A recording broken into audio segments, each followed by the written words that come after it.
Here's an uncomfortable fact. White people fear black men.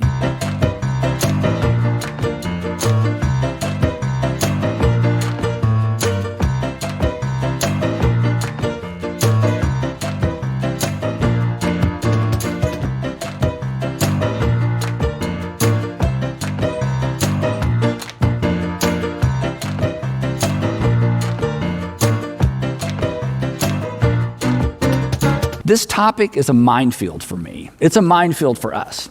But that's not the case for every pastor or every church, and you know that. If we leaned far right or if we leaned far left, you would be the choir and I would be preaching to the choir. I would be preaching to the choir to a chorus of amens and applause, but we're not that kind of church.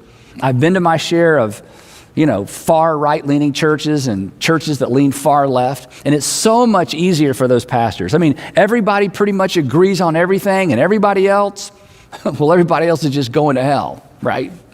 But that's not who you are, and that's not who we are. Besides, come on. The truth is rarely found in the extremes. You know that. It's found where the circles overlap in the middle, the messy middle. Dr. King told us that as well. In fact, he modeled that. He died in part because of that. The messy middle, that's where the brutal, uncomfortable facts all come together.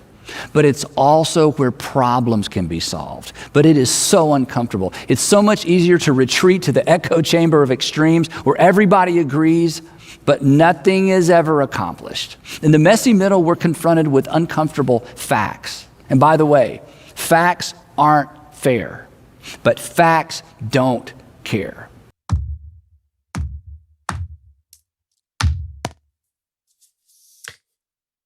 All right.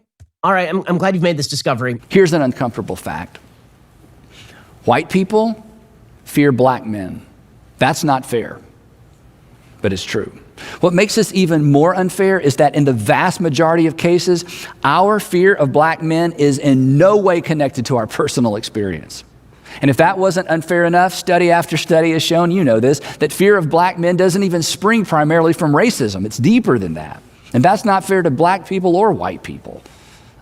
Most black men have experienced what some people refer to as the fearful gaze of white men and women.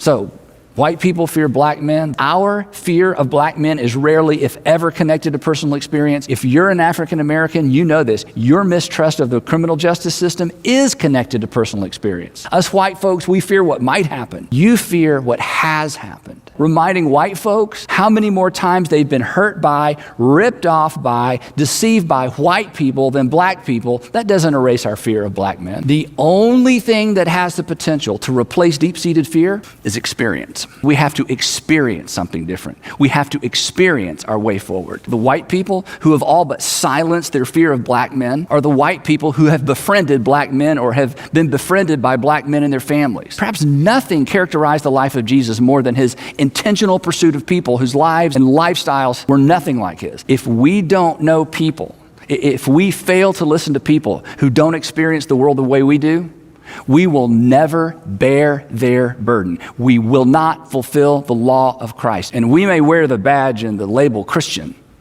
but we dare not call ourselves Jesus followers. And he says, follow me, and I'll show you what love requires of you. And if we accept that simple invitation, perhaps we will silence our irrational fear of black men.